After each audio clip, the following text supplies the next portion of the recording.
어, 우리가 사람이 이렇게 살아가다 보면 예수 믿는 사람을 굉장히 박해하는 사람을 많이 봅니다. 예전에 제가 유년주일학교 다닐 때 예배를 드리는데 남편이 술을 먹고 예배 중에 예의도 없이 교회 들어가 가지고 자기 아내를 사정없이 내리치면서 머리를 휘어잡고 이렇게 끌고 나가고, 그렇게 해서 교인들은 예배를 드리다가 기도를 하면서 아이고 다음 주일에 저 집사님 여집사님 나오시겠나 하는데 눈에 멍이 들고, 옛날에 멍이 들면 달걀을 가지고 이렇게 했어요. 이렇게 하면서 교회에 나오는 그런 모습을 많이 보았습니다. 심지어는 학생들이 교회 나온다고 그 부모들이 아이를 때리고 심지어는 머리를 깎고 이런 경우들이 많이 있었는데, 그런 핍박을 하는 사람을 보면서 저 사람 예수 믿겠나? 저런 사람이 예수를 믿겠나? 싶은 생각을 했는데, 그런 사람들이 교회에 나와서 집사가 되고 장로가 된 일들이 우리 주위에 참 많이 있습니다. 제가 대학교 때 아시는 그 장로님이 너무나 인자하신 장로님인데 옛날에 알코올 중독자였다고 그래요. 그래서 이 교회 다니는 사람 보면 괜히 우라질이 생겨가지고 우라통에 나와가지고 욕을 하고 때리기도 했는데, 그가 예수를 안 믿을 것 같은 알코올 중독자인데도 오늘날 교회에 자기가 앉아있고 충성을 하게 되어지고, 그 교회 길 가다가 자기 집을 거쳐가는 그 과정의 교회를 그렇게 싫어했는데 그 교회, 싫어하는 교회 장로가 되어졌고 그 자녀들은 목사가 되어진 이런 일들이 우리 주위에 많이 있는데, 오늘 읽은 이 말씀 사도행전 9장에 보니까 너무너무 예수 전하는 사람들이 보기 싫은 거예요. 예수 믿으십시오. 예수님이 우리를 위해서 대신 죄에 대한 속죄를 해주셨습니다. 그리고 십자가에 죽으셨는데 사흘 만에 살아나셨습니다. 예수 믿으면 구원받습니다.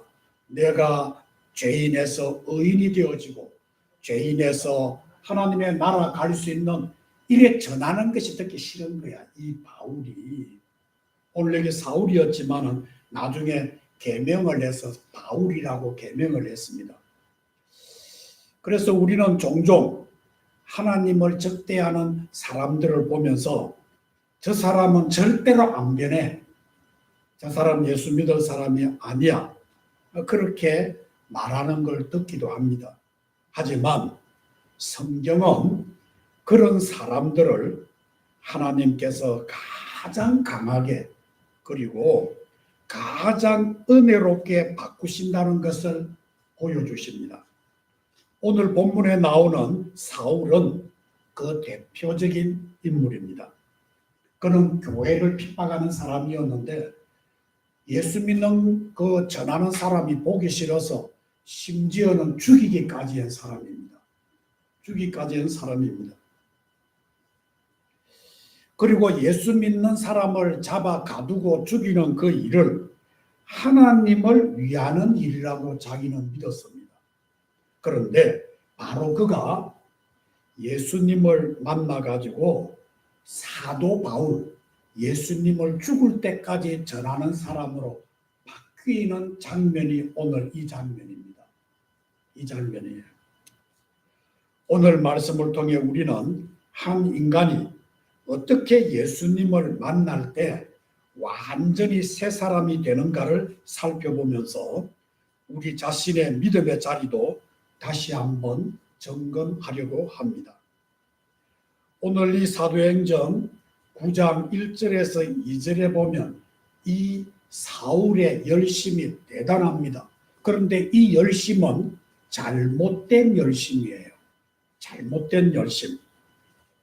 사울이 주의 제자들에 대하여 여전히 위협과 살기가 등등하여 예수님을 전하는 사도들을 향해서 위협을 하고 어떻게 하면 틈만 나면 너희를 죽일까? 그것이 그 사울이라고 하는 사람의 얼굴에 등등하게 나타났다는 겁니다. 그런데 사울은 자기가 그렇게 하는 것이 진심이었습니다. 진심이었어요.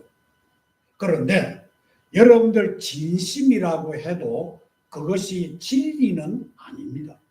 진리는 아니에요. 자기가 유대교라고 하는 그 마음에 열심이 가득하는 그것이 진심인 줄 알았는데 그 진심이 곧 진리다 이렇게 말할 수가 없어요. 열심이 있었지만은 방향이 잘못되어 있었습니다. 그래서 그는 로마서 10장 2절에 자신이 이런 고백을 합니다. 그들이 하나님께 열심이 있으나 올바른 지식을 따른 것이 아니다. 예전에 자기가 그랬습니다. 자기가 생각하는 것이, 자기가 믿어온 것이, 자기가 경험한 것이 이것이 진리다 생각을 하고 그 진리에 따라서 자기는 움직였는데 이것이 잘못된 진리라는 거예요. 잘못된 열심으로 자기가 그렇게 살아왔다는 거예요. 사울은 신학적으로도 완벽한 사람이었습니다. 우리가 그리고 율법학자였는데 가말리엘 문화생이라고 자기가 그렇게 고백할 정도로 지식도 많았습니다. 그리고 종교적인 권위자였습니다. 그가 하나님을 믿는 열심에 있어서 예수님은 믿진 않았지만 자기가 이 예전에 자기 조상들이 믿는 그 하나님만 열심히 믿고 그 위에 것은 자기가 용납을 하지 않는 그런 사람이었습니다. 여러분들 이런 열심이 있었지만 그는 예수 그리스도를 모르는 단순한 종교인에 그쳤습니다. 이 모습은 오늘날 교회 안에도 찾아볼 수 있습니다. 우리가 예배를 드리고 열심히 봉사하고 열심히 헌신하지만은 예수님과 인격적인 만남이 없다고 하면 그 열심은 오히려 교회를 해치는 칼이 되어질 수 있습니다. 칼이 된다고요. 사울이 예수님을 만나는 인격적인 만남이 없기 때문에 그 열심을 가지고 예수님의 살아계심을 증거하는 그 제자들, 특히 서대반 집사님을 돌로 쳐 죽이는 이런 악한 일을 하고도 자기가 옳다고 생각을 하고 살았던 사람입니다. 사울의 첫 번째 문제는 올바른 열심의 방향을 잃은 것이었습니다. 방향이 잘못되었다는 거예요. 그런데 이런 사람에게 예수님이 3절에서 6절에 보니까 예수님이 만나 주셨습니다. 그가 만난 것이 아니라 예수님이 그 악한 자기 나름대로 진리라고 생각하면서 열심을 품고 예수님의 부활을 증거하는 이거는 엉터리고 있을 수도 없는 일을 전하는 이 사람들을 그야말로 투옥시키기 위해서 살기 덤등해가 다메섹에 지금 올라가고 있는 그 시점에 예수님이 찾아오셨다는 사실입니다. 사랑하는 여러분, 홀연히 하늘로부터 빛이 그를 둘러 비추는지라. 하나님은 사울의 길을 멈추게 하셨습니다. 그는 예루살렘 이스라엘의 수도에서 다메섹까지 240km나 되는 먼 거리였습니다. 하나님을 위해 일한다고 생각을 했지만은 그 순간 하나님은 그의 발을 멈추게 하십니다. 빛이 그를 둘러 비추었고 사울은 땅에 사정없이 그야말로 엎드러졌습니다. 그런데 하늘에서 예수님의 음성이 들려옵니다. 사울아, 사울아, 네가 어찌하여 나를 박해하느냐? 어찌하여 나를 박해하느냐. 이 말씀은 사울의 신학을 완전히 무너뜨린 말씀이었습니다. 그는 예수를 죽은 거짓 선지자로 알고 있었던 것이었습니다. 그런데 지금 거짓 선지자라고 죽었던 선지자라고 생각을 했는데 지금 그 예수께서 살아서 자기에게 말씀하고 계셨던 것이었습니다. 예수님은 사울에게 너는 나를 박해한다고 말씀했습니다. 즉 교회를 박해하고 예수 믿는 사람을 박해하고 고난하고 조롱하고 모욕하는 그것이 곧 예수를 박해하고 조롱하고 모욕한다는 진리를 가르쳐 주신 것입니다. 과거에 여러분들이 예수 믿는 사람을 조롱하고 욕을 하고 피해를 입혔다고 하면 그것은 그 사람에게 피해를 입힌 것보다 예수님을 모욕하고 예수님에게 피해를 주고 예수님을 욕했다는 것을 여러분들 기억하시길 바랍니다. 자기는 예수님을 보지 못했습니다. 죽었다고 생각했습니다. 그래서 핍박을 했습니다. 심지어는 죽이기까지 했습니다. 그런데 그 예수님이 나타나셔가지고 네가 나를 핍박을 했다. 네가 나를 박해를 했다. 네가 나를 모욕했다. 그러면 살아계신 예수님이 그 소리를 들었다는 말씀 아니겠습니까? 성도가 고통당하는 것을 주님은 보고 계시고 성도가 주님을 위해서 순교하는 그것을 보고 계셨고 모욕당하는 것을 보고 계셨고 욕하는 것을 듣고 계셨다는 것을 우리는 볼 수가 있습니다. 교회를 박해하는 것이 성도를 박해하는 것이 예수를 박해하는 것이라는 진리를 오늘 이 말씀을 통해서 우리에게 가르쳐 줍니다. 예수님과 교회는 하나입니다. 예수 믿는 사람과 예수님은 하나입니다. 그래서 성도에게 행한 모든 일은 곧 예수님께 한 일이 되어집니다. 이 만남은 사울에게 믿음의 시작이자 자기 부정의 시작이었습니다. 그는 순간적으로 왜 박해하느냐라는 말을 들었을 때 순간적으로 주여 누구십니까? 주여 누구십니까? 그렇게 고백을 합니다. 이 고백은 단순한 질문이 아니라 굴복의 고백입니다. 나는 당신이 거짓 선지자였고 죽었던 선지자라고 생각했는데 지금 살아계셔서 내 앞에 나타났으니 내가 지금까지 생각하고 내가 알고 있는 모든 지식이 다 이거는 헛것임을 내가 고백합니다. 당신은 누구입니까? 과연 내 앞에 난 당신은 진정으로 하나님 맞습니까? 죽었다가 살아난 바로 하나님의 아들이 맞습니까? 저들이 죽으면서도 증거한 그 예수님이 확실한 것입니까? 이 고백인 것입니다. 나는 몰랐습니다. 몰라서 이런 잘못을 저질렀습니다. 이제 당신이 진짜로 주님인 것을 인정합니다. 우리가 신앙의 길에서 진정한 회심을 경험할 때도 이와 같은 순간이 반드시 찾아옵니다. 빛에 눌려 자아가 무너지고 예수만 남는 순간, 그것이 바로 은혜의 출발점이라는 사실입니다. 사랑하는 여러분, 오늘 저는 이 말씀을 가만히 생각해 볼 때 다메섹에서 그 빛이 나를 비추었을 때 내가 넘어져서 당신은 누구입니까? 당신은 누구입니까? 나는 내가 알고 있는 그 죽은 선지자로 알았는데 이제 나는 바뀌어졌습니다. 당신이 진정한 주님입니다. 사랑하는 여러분, 이런 출발점에서 지금 예수를 믿어오신 분이 있고 또한 그 아직까지 이런 인격적인 만남이 없다고 하면 그 만남 속에서 새로운 은혜의 출발을 할 수 있는 여러분 되시기를 축원합니다.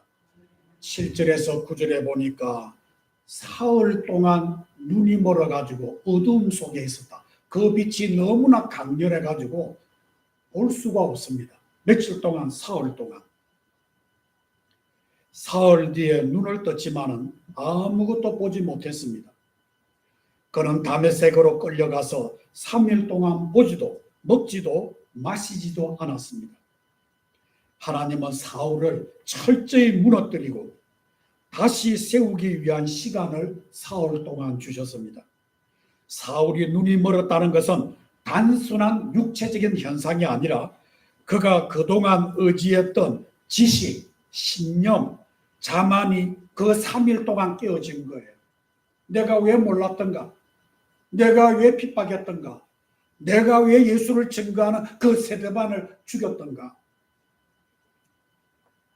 자기 스스로 살피면서 너무나 회개했던 것입니다.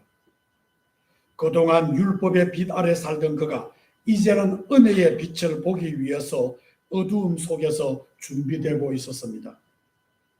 하나님은 오늘도 우리를 그렇게 이끄십니다. 때때로 우리가 눈먼 것처럼 느껴지고 길이 보이지 않을 때가 있습니다. 먹먹할 때가 있습니다. 그러나 그 어두움은 하나님께서 새로운 눈을 열어주시기 위한 가정인 줄 믿으시기를 바랍니다. 사울의 3일은 옛 사람이 죽고 새 사람이 태어나는 시간이었습니다. 지금까지 자기를 이렇게 짓눌렀던 옛날에 알고 있는 경험, 내가 알고 있는 그 지식이 일순간에 살아계신 그 주님을, 부활하신 그 주님을 보고 무너뜨려진 겁니다. 혼란이 온 겁니다. 아마 여러분들도 불교를 믿다가 예수를 믿으면 그것이 마치 싱거운 것 같고, 내가 지금까지 이렇게 믿었는데 내가 이것을 바꾸면 어떤 상황이 벌어질까? 내가 과연 이 종교를 바꿀 때 내가 이렇게 내 가정에 우한 칠고가 오면 어떻게 할까? 굉장히 혼란스러움을 당하는 것은 당연합니다. 사울이 바로 그렇게 3일을 지났습니다. 그런데 사울의 3일은 옛 사람이 죽고 새 사람이 태어나는 시간이 아니고 무엇이었겠습니까? 다메섹의 골방은 그의 부활의 자리였습니다. 사울은 그날 이후 다시는 이전의 사울로 돌아가지 않았습니다. 그는 바울이 되어서 나는 그리스도와 함께 십자가에 못 박혔다고 고백했습니다. 그의 눈은 멀었지만은 영의 눈이 열렸던 것입니다. 할렐루야. 이제 진리가 깨달아진 거예요. 그 말씀이 내 귀에 울송이보다 달게 들려졌고, 그 말씀을 들을 때 감격이 있고, 말씀을 들을 때 소망이 생기고, 말씀을 들을 때 내가 치유가 되어지고, 말씀을 들을 때 회개가 되어지고 가슴을 치고, 그 다음에 회개하고 난 뒤에 주님의 그 씻겨주시는 내 그 눈물을 내가 다시 한번 감사의 찬송을 올리게 되어지는 새 사람으로 바뀌어진다는 것입니다. 이런 경험을 해보지 못했다고 하면 아직까지 주님을 인격적으로 만나지 못했고, 사울이 그 다메섹에서 예수님을 만나 사흘 동안 먹지도 오지도 그야말로 마시지도 못했던 그가 이제는 육적인 눈은 멀어지지만은 영의 눈이 열린 것처럼 여러분들도 이런 경험이 있기를 축원합니다. 하나님은 지금도 각 사람의 다메섹 도상에서 우리를 부르고 계십니다. 저는 오늘 이 말씀을 준비하면서 기도했습니다. 사랑하는 주님, 우리가 찾아가는 것이 아니라 주일마다 찾아오는 우리 사랑하는 성도들, 인생의 모든 고비를 다 지나고 이제는 주님의 나라가 가까워지는 우리 어르신들, 주님이여 찾아와 주셔서 사울이 주님을 만나서 눈이 열려진 것처럼 이들에게도 주님 찾아와 주시옵소서. 그리하여 이들의 가슴에 상처난 마음을 치료해 주시고, 이들이 하늘을 바라볼 때 천군 천사를 바라보게 하시고 주님의 품을 바라보면서 생을 새롭게 살게 하여 주시옵소서. 제가 지난 주간 그렇게 기도를 했습니다. 사랑하는 여러분, 예수를 대적하던 삶에서 이제 예수님을 증거하는 삶으로 여러분들을 부르셨습니다. 다음 주일날 여러분들 이제는 오실 때 나만의 구원에 감격할 것이 아니라 또 다른 내가 감격하던 예수를 만나 감격하던 그 기쁨을 또 다른 사람이 함께 느낄 수 있도록 우리 주님은 그것을 원하십니다. 제가 지난번에 설교를 하지 않았습니까?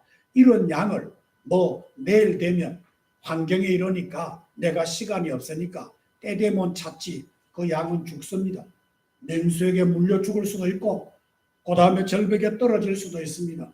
그런데 그 주인은 버려두지 않고 그 밤에 그 양을 찾아서 그 양을 찾지 않았습니까? 사랑하는 여러분, 지금도 잃어버린 양처럼 생을 헤매이고 다니는 내 가족이 있을 수도 있고 내 이웃이 될 수도 있고 내 친척이 될 수도 있고 친구가 될 수 있습니다.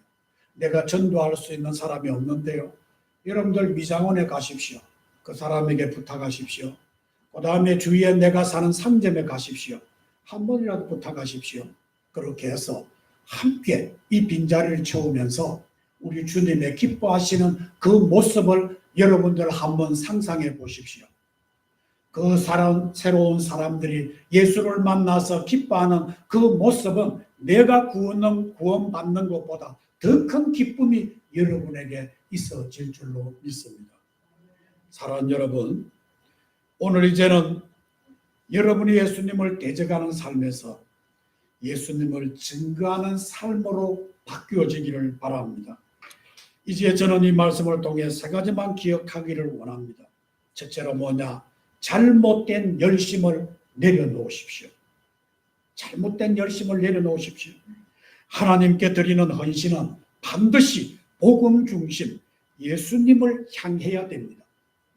오늘 사울처럼 자기 열심에 자기 주어진 인격과 가치에 따라서 열심을 하는데 이건 주님 중심이 아니에요. 이것은 칼을 든 것과 같습니다.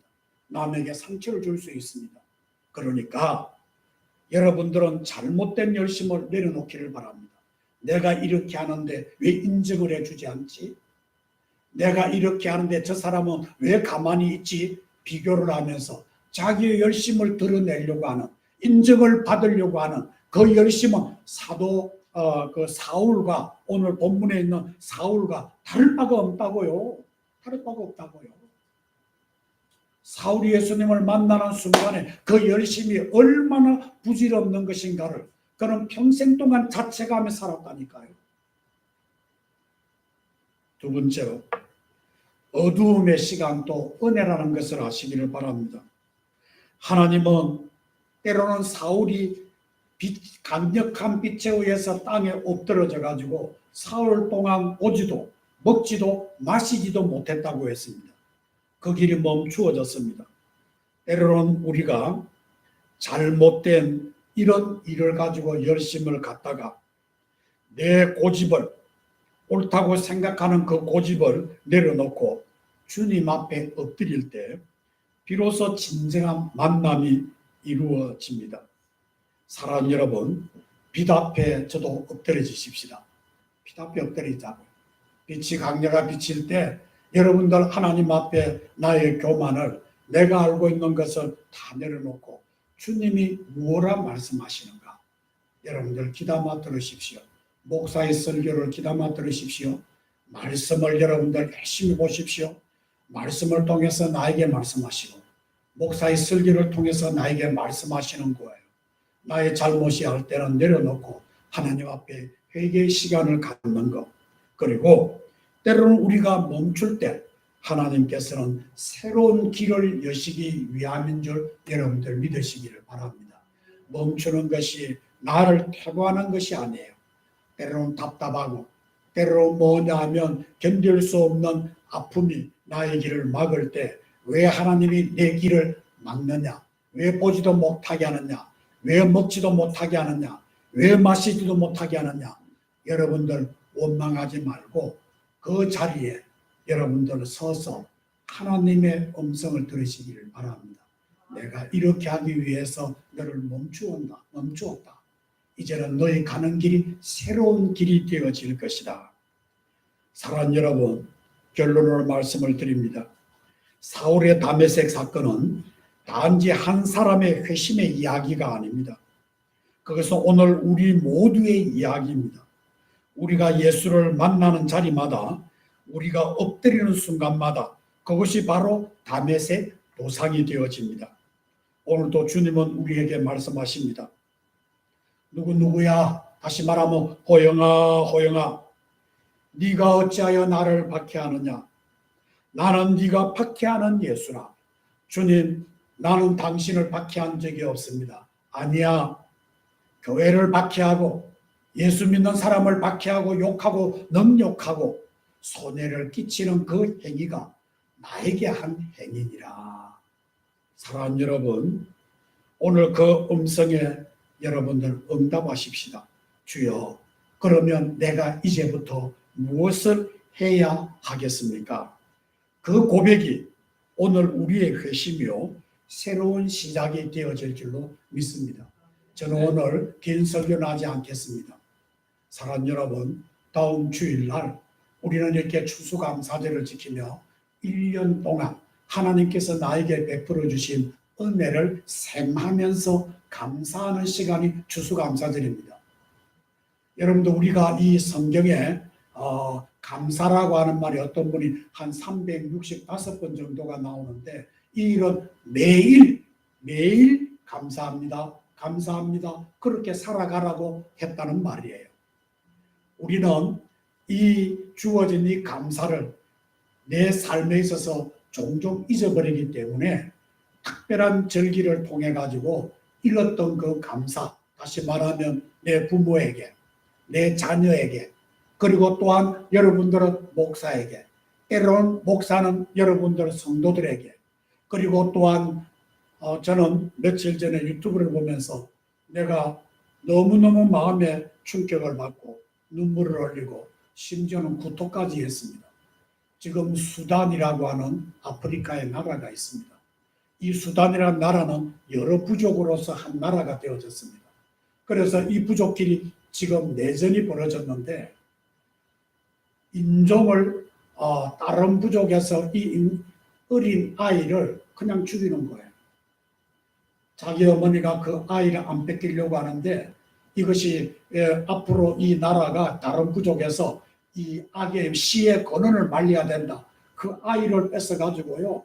그 집에 있는 아이를 가지고 무덤을 파가 생아이를 묻어가 막 흙을 덮어가지고 이 아이를 그 아이를 잃은 어머니가 가슴을 찢고 그 가슴을 찢는 아이를 총을 쏘는 이런 일들이 지금 수단에서 여러분들 이렇게 페이스북을 통해서 보면 너무너무 내가 충격을 받아가지고 하나님, 과연 인간은 하나님의 형상대로 지음을 받았습니까? 이거는 사탄의 형상으로 지음받은 것이 아닙니까? 군인들이 사정없어요. 수만 명을 해놔놓고 총질해가 다 죽여요.